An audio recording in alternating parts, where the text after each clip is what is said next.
rubyiruko amateka yacu ntituyibagirwe ahubwo tuyigireho twubaka ejo hatubereye.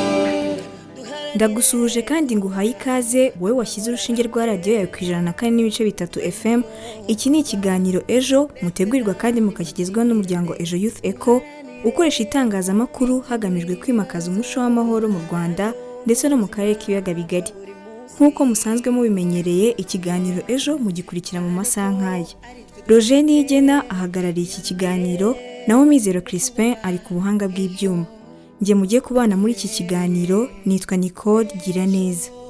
Iyo urebye mu muryango usanga ababyeyi bakora cyane ngo babashe guha abana babo ibyo bifuza, birimo kubahahira, kubishyurira amashuri ngo babashe kwiga ndetse n'izindi nshingano ababyeyi bafite ku mikurire myiza y'abana babo. Abana nabo uko bagenda bakura bagenda bahererekanya izi nshingano kugeza nabo bagize imiryango yabo. Mu kiganiro Ejo cy'uyu munsi wakibaza utese tugiye kuganira kuki? Uyu munsi tugiye kuganira ku minsi mikuru isoza umwaka ya Noheli na Bonane, ariko twibanda ku bantu bajya gusura imiryango yabo gusa mu gihe cyo kwizihiza iyi minsi mikuru. Turaza kumva umubyeyi uvuga ko ababazwa n'uko abana be batajya bajya kumusura, bibuka kujya kumusura gusa ari uko iminsi mikuru yageze. Turaza no kumva abaturage batandukanye bo mu mujyi wa Kigali, twumve n'abicyo babivugaho. Ese ni ukubera iki mu yindi minsi isanzwe batajya gusura imiryango yabo?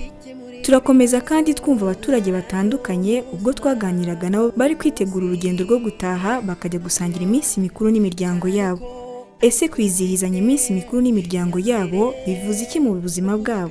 Ntimujye kure radiyo zanyu, ikiganiro mu buryo burambuye ni mu kanya. Kurikira ijwi ry'urubyiruko mu kiganiro Ejo.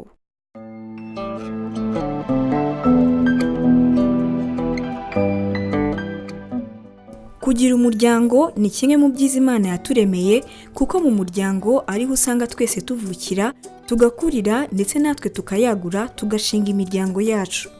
Iyo urebye kuri ubu usanga umwanya abantu bamarana n'imiryango yabo ari muto, bitewe n'uko turi mu isi y'iterambere aho usanga ibintu byose byihuta. Ababyeyi bagomba gukora kugira ngo babone ibyo batungisha abana babo, abana nabo bagomba kujya mu mashuri bakiga bakarangiza, nyuma yo kurangiza amashuri nabo bagashaka imirimo, bagafasha ababyeyi babo mu kuba bakiteza imbere, ndetse igihe cyagera nabo bakajya gushinga imiryango yabo. Ibi nibyo bituma kenshi bamwe babura umwanya wo kujya gusura imiryango yabo, bakajya kubasura mu gihe cy'iminsi mikuru gusa. Nyiramagwanda Anastasia ni umubyeyi w'abana 7, kuri ubu afite imyaka 83 y'amavuko, akaba atuye mu karere ka Rwamagana mu murenge wa Rubona. Yaganiriye na mugenzi wacu Marie Claire Isingizwe amusanze aho atuye, maze amuha ubuhamya bw'uko abanye n'abana be mu gihe ngo bibuka kumusura mu gihe cy'iminsi mikuru. Ese ibi byaba bimugiraho ingaruka ku mibanire ye n'abana be? Reka tumwumve. Ngewe ntibarutse abana 9, ariko nyine 2 baratabarutse, hasigaye 7. Ndetse muri abo bana 7 se muraturanye hano mu murenge wa Rubona? Reka ntabwo ubutse twaba tukiri kumwe mwana wa. Barashatse bajya gushaka ubuzima, barataraye, nta mwana n'umwe duturanye. Aba bana se bajya bagusura? Konsura se mwana wanjye, bahajyaga baza bansura, ariko ubu ntibaheruka, keretse mu minsi mikuru nibwo umuntu ababona ngo barashakisha ubuzima. Bagira uti mu minsi mikuru nibwo umuntu ababona, ariko ndabona iki gihe turimo ni igihe cy'iminsi mikuru. Iki gihe baragusuye se? Kuri Noheli haje umwe, abandi ngo bazaza mu Bunani, cyangwa se ntibaze na nyuma yaho, ko ntarabibara se ntarababona mwana wanjye. Ese mukecuru, kuba abana bawe bibuka kugusura mu gihe cy'iminsi mikuru gusa hari ingaruka bikugiraho? Umfara ise wabo yarapfuye, ansigira abo bana nibo bakagombye kuba umugabo wanjye. None se ko utansura mwana wanjye, wowe uri umubyeyi nkanjye byagushimisha? Kandi nanjye nk'uko ubireba ndi umukecuru utagira uwo tubana wundi. Yego uretse uyu banshakiye wahirira inka, ariko mwana wa bankeneye no kubona abana banjye. Mukecuru dusangize nk'ubuhamya bwawe, ese ibyo kugusura mu minsi mikuru byatangiye ryari, niko byahoze cyangwa bije vuba? Dusa nk'udusangiza ubuhamya bwawe n'imibanire yawe n'abana bawe. Reka ni imico igenda ihinduka. Kera barazaga rwose abana bakansura, abana bakaza bakanganirira, abana nkababona. Ariko uko iminsi igenda ihinduka, ngo baba bashakisha ubuzima, baba bari muri ibyo ngo bashakisha nabo. Si nkibabona, ariko kera siko byahoze mwana wanjye. None se mukecuru, ibyo ngibyo bikugiraho izihe ngaruka mu mibanire yawe n'abana? Tubwire muri make uko byifashe. Bose nakubwira ngo iki, urukundo nyine rurakonja. Urukundo se mwana wanjye kuva na kera bavuga yuko ifuni bagara ubucuti ari akarenge, none ukabubona ntababona, aribo ndeba, aribo se yansigiye. Mwana wanjye nkakora ibishoboka bakiga, urumva ngewe byanshimisha. Nyine mbura uko ngira, ariko si ukuvuga yuko binshimishije. Ubu mu bana bawe hagize uri kutwumva aka kanya, gira icyo umubwira. Namubwira iki kindi se? Urukundo rwose mwankundaga n'urwo nabakunze, nimurugarukeho njye mbabona, nimwe amaboko yanjye, nimwe ibyishimo byanjye. Nababwira bakisubiraho bakajya bandeba. Turi kugana ku musozo mukecuru, gira inama ugira urubyiruko ndetse n'abandi bari kumva iki kiganiro bagifite wa muco wo kwibuka gusura ababyeyi babo mu gihe cy'iminsi mikuru gusa. Nabwira abana bumva abana bubu yuko bakwiriye kujya basura ababyeyi, nabo baba babakeneye. Turamushimiye cyane uyu mubyeyi wadusangije ubuhamya bwe agira ati burya ifuni bagara ubushuti ni akarenge. Yagarutse ku kuba abana be bose bahugira mu mirimo yabo bakirengagiza ko bakabaye bamuba hafi bakamusura. Ikindi kandi ngo abakeneye no kubabona. Abana be bo bibuka kujya kumusura mu gihe cy'iminsi mikuru gusa. Nawe uduteze amatwi wagira uruhare muri iki kiganiro. Tubwire, ese ubona kuba hari abibuka kujya gusura ababyeyi babo n'imiryango yabo mu gihe cy'iminsi mikuru gusa hari icyo byangiza ku mubano bafitanye? Duhamagara udusangiza igitekerezo, urugero cyangwa inyunganizi kuri telefoni igendanwa ariyo 07 28 02 82 32 cyangwa kuri 07 87 58 14 11. Ushobora gukoresha iyi nimero kandi ukatwandikiraho ubutumwa bugufi kuri WhatsApp. Wadusanga kandi ku mbuga nkoranyambaga zacu arizo Instagram, Facebook na Twitter, wandika Ejo Youth Echo mu ijambo rimwe.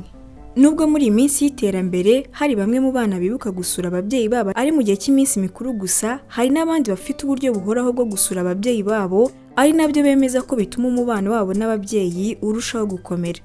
Urugero ni Dieudonne Ndayisenga utuye mu karere ka Rwamagana ahazwi nko kwa Karangara, uvuga ko yajyanye uburyo buhoraho bwo gusura ababyeyi be buri kwezi kandi bikaba bimufasha kubana neza n'ababyeyi be nubwo adatuye hafi yabo. Reka tumwumve, turagaruka mu kanya. Ubundi nabura buri rimwe mu kwezi ngomba kujyayo. Niki cyagushoboje kubyitwaramo utyo mu gihe hari benshi bavuga ko muri iki gihe kubona akanya ko gusura ababyeyi bigoye kubera ko abantu baba bashakisha ubuzima hirya no hino?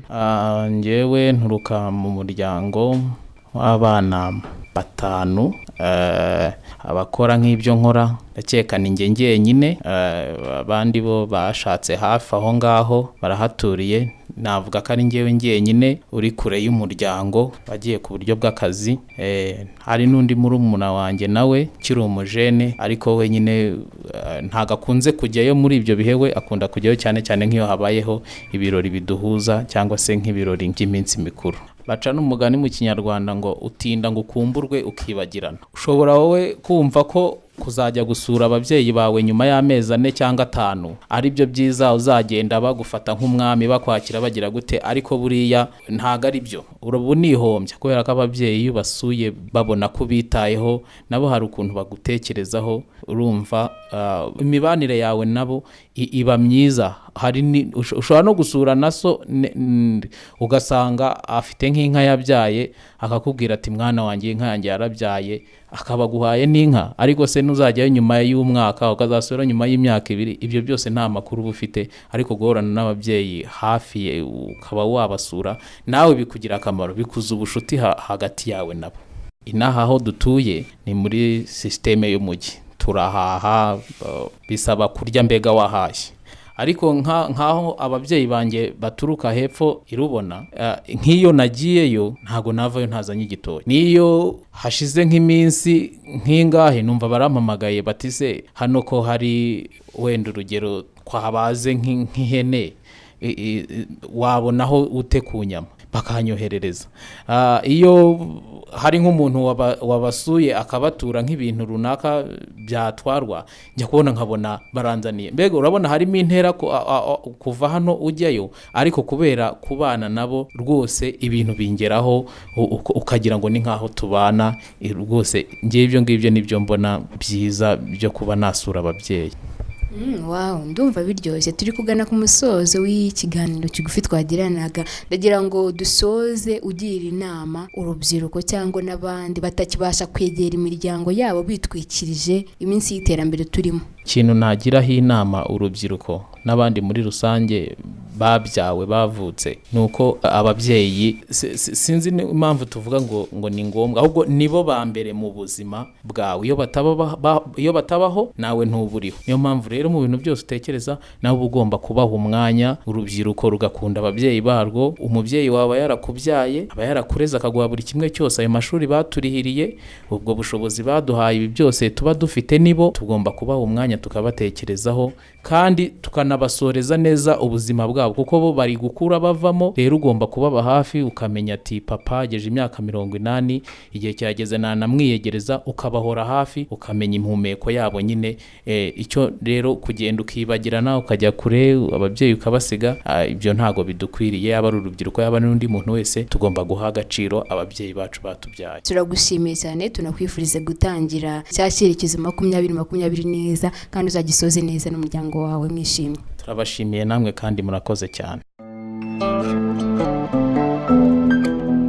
Turamushimiye cyane Ndayisenga Dieudonné ku buhamya bwe amaze kudusangiza.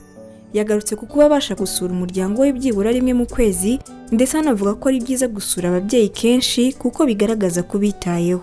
Abantu benshi usanga baravuye mu miryango yabo aho bavukiye bakaza i Kigali kugira ngo bashakishe imirimo babashe kwinjiza amafaranga.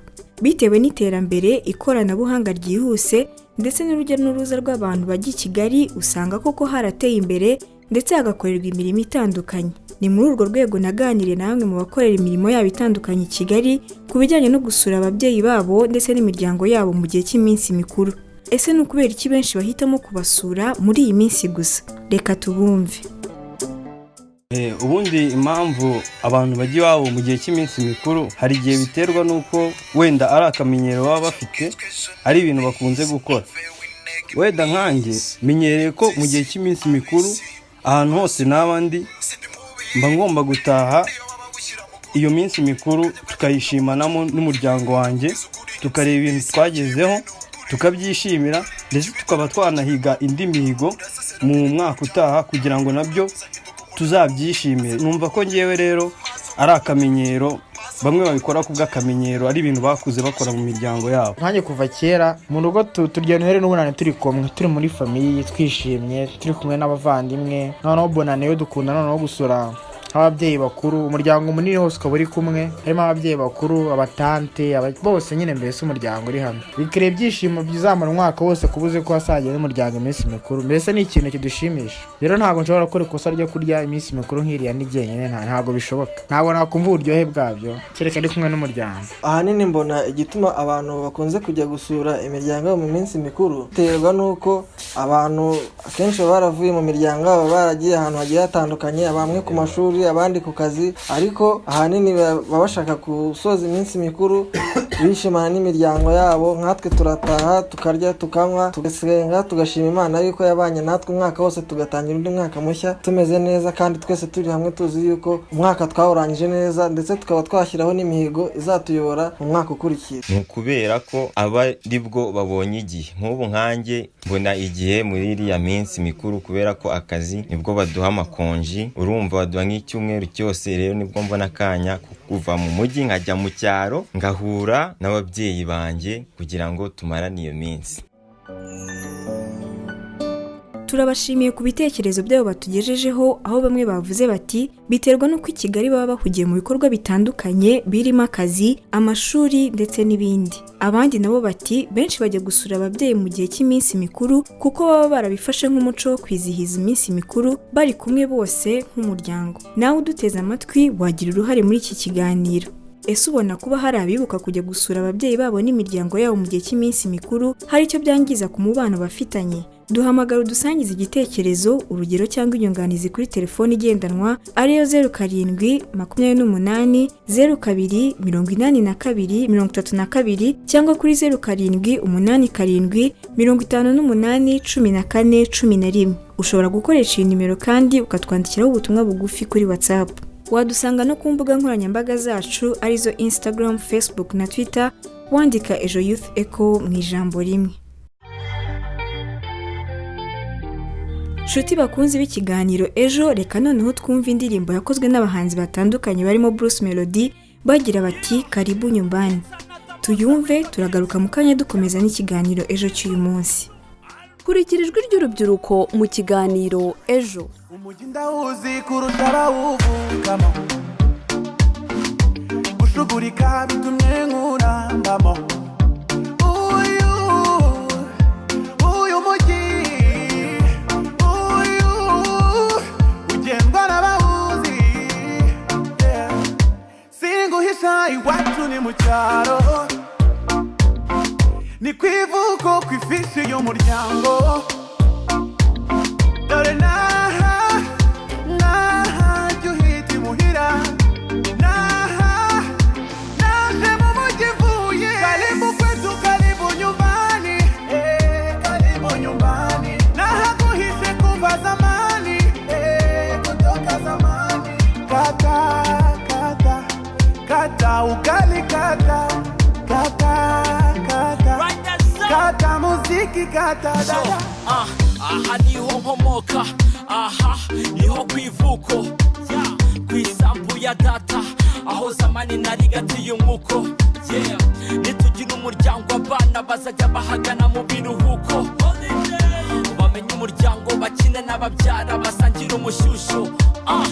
Kigali izina nararyubatse, baranzi kugera no mu Kanogo, gusa mu bw'iwacu nakuriye nakitwa Kadogo na Rubyogo. Ni icyaro cyane aho umwana arira nyina ntiyumve papa, gusa habura urugwiro, simpatuye ariko sinahahunze. Karibu kwetu, karibu nyumbani, karibu nyumbani. Nahakuhishe kuva zamani, kutoka zamani. Kata ugali, kata muziki, kata dada. Barakoze cyane aba bahanzi baririmbaga bati umujyi ndawuzi kurusha abawuvukamo, gushugurika bitumye bawurambamo. Mu gukomeza n'ikiganiro Ejo cy'uyu munsi rero, twaganiriye n'abaturage berekezaga mu ntara muri gare ya Nyabugogo, batubwira zimwe mu mpamvu zibatera kujya gusura imiryango yabo mu gihe cy'iminsi mikuru gusa, ndetse banagaruka ku ngaruka bigira mu muryango wabo. Ni mu kiganiro bagiranye na David Hitimana.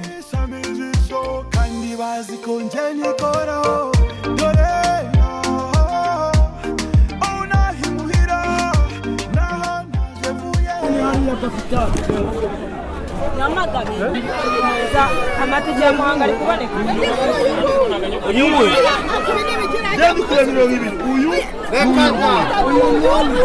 Nyabugogo ni imwe muri gare ihuriramo abagenzi benshi cyane batega imodoka zerekeza mu duce dutandukanye tw'umujyi wa Kigali ndetse no mu ntara zitandukanye z'igihugu, cyane cyane mu minsi mikuru ya Noheli n'Ubunani. Nanjye niyo nshaka ubundi. ariko se ziraba zabonetse hano sangaye saa moya n'igice hashize imyaka 2 nuko numvaga mbakumbuye kandi aribwo nari mbonye itiki. Tariki ya 24 Ukuboza umwaka wa 2019 hagana ku isaa 9 z'amanywa nibwo nari nsesekaye muri gare ya Nyabugogo. Abantu benshi bari batonze imirongo miremire bari gushaka amatike ngo berekeze mu ntara gusura imiryango yabo, inshuti n'abavandimwe. Kuba badaherukana n'imiryango yabo ndetse no kuba babakumbuye no kuba bamaze igihe kirekire mu mujyi wa Kigali, ibi ni bimwe Akarabo Sandra ahuriyeho na Bonaventure Cyubahiro mu biba byarabateye kutajya gusura imiryango yabo mu kindi gihe.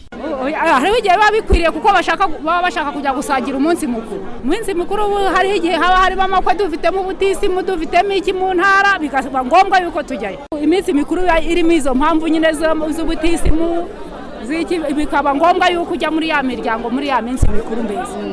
Uyu munsi rero abakoresha baba baduhaye konji, umuntu wese ashaka kuruhuka, niyo mpamvu bashaka kujya mu ntara kugira ngo sangire n'inshuti n'abavandimwe bakuranye batarabaho. Ega buri umuntu aba yaturutse mu cyaro cyo gushaka amafaranga i Kigali, noneho kahamara iminsi kugira ngo nyine uyagwize.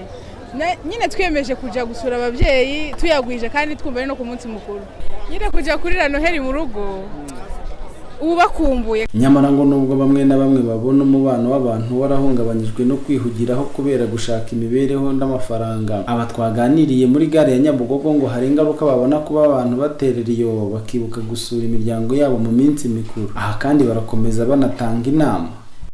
Ingaruka nuko rimwe na rimwe havamo guhemukirana hagati y'imiryango, bigeraho ahagiye agahafata ubundi buzima bumeze nk'ubwa kavukire, babandi yasize inyuma akabibagirwa. Ubushuti burakendera ugasanga imiryango nimuziranye kubera ko mudasurana, kuko hari igihe usigara uri nyakama. Inama nabagira nuko batazi nyine uko bwacye bumeze, ashaka kwiringira ngo arajyayo mu minsi mikuru bwa nyuma akabura nuko agerayo cyangwa n'ibindi biza biba bihari. Ibyiza nuko yajya basura yabona uko agerayo akabareba. Abo ngabo icyo nababwira nuko bahindukira bakamenya ko nimba hari abo yasize mu by'ukuri niyo utagira icyo bamarira, ariko baragukumbuye kuko muri umuryango umwe, barakwifuza kukubona nawe wenda se nimba utanakumbura bo ubundi gusurana ni kimwe mu biranga umubano w'Abanyarwanda, bikabongerera ubufatanye n'urukundo hagati mu muryango mugari. Iyi ni radiyo Ijwi ry'Amerika mukomeje gutega amatwi, njye na David Hitimana i Nyabugogo mu mujyi wa Kigali kubw'ikiganiro Ejo.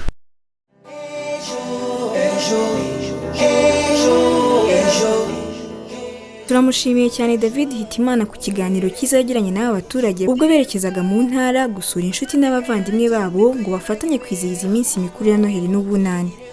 Bakomoje ku kuba bamwe muri bo aribwo babonye akaruhuko, bakaba aribwo babonye umwanya wo kujya gusura imiryango yabo. Abandi nabo bati i Kigali baba baraje gukorera amafaranga, bagomba kuyakorera akagwira bakabona kujya gusura imiryango n'inshuti basize mu gihe cy'iminsi mikuru. Nshuti bakunze b'ikiganiro Ejo, aha ni naho dusoreje ikiganiro cy'uyu munsi. Mbere yuko dusoza ariko reka mbibutse ibyo twaganiriyeho mu kiganiro Ejo cy'uyu munsi. Twaganiriye ku kwizihiza iminsi mikuru isoza umwaka ya Noheli n'Ubunani, ariko twibanda ku bantu bibuka gusura imiryango yabo mu bihe by'iminsi mikuru gusa. Twumvise Nyiramagwanda Anastasia agaruka ku mubano we n'abana be, avuga ko ababazwa cyane no kuba abana be bamutererana bakibuka kumusura gusa mu gihe cy'iminsi mikuru. Ndayisenga Dieudonné nawe yagarutse kuri bene aba bahitamo kwigumira mu mujyi bakibuka kujya gusura imiryango yabo mu gihe cy'iminsi mikuru isoza umwaka, agira ati utinze uzi kuzakumburwa ukazasanga waribagiranye. Yavuze kandi ko ari inshingano za buri wese gusura ababyeyi be kenshi kuko bibereka ko bitayeho. Twumvise kandi n'abaturage batandukanye bo mu mujyi wa Kigali bakora imirimo itandukanye, harimo n'abanyeshuri bavuga bati impamvu mu minsi mikuru isoza umwaka aribwo benshi bibuka gusura imiryango yabo nuko baba barabigize umuco wo gusoza umwaka bari hamwe bose nk'umuryango. Nawe wari uduteze amatwi mu kiganiro Ejo cy'uyu munsi, wadusangiza igitekerezo cyawe. Ese ubona kuba hari abibuka kujya gusura ababyeyi babo n'imiryango yabo mu gihe cy'iminsi mikuru hari icyo byangiza ku mubano bafitanye? Waduhamagara kuri telefone igendanwa ariyo 0728 0282 32 cyangwa kuri 0787 58 14 11. Ushobora gukoresha iyi nimero kandi ukatwandikiraho ubutumwa bugufi ubinyujije kuri WhatsApp. Nshuti bakunze b'ikiganiro Ejo, dutangira umwaka turushaho gukora cyane ariko tunazirikana gusura ababyeyi bacu tuba twarasize mu cyaro. ndabashimiye mwe mwese mwabanye natwe kuva mu ntangiriro z'iki kiganiro, nshimira na bagenzi banjye bamfashije gutegura iki kiganiro cyari gihagarariwe na Roger Nigena, naho Mizero Crispin ari ku buhanga bw'ibyuma. Mwakoze kubana natwe, ikiganiro ejo mugikurikira buri gihe mu masaha nk'aya. Nitwa Nicole Giraneza, mbifurije umwaka mushya muhire wa 2020.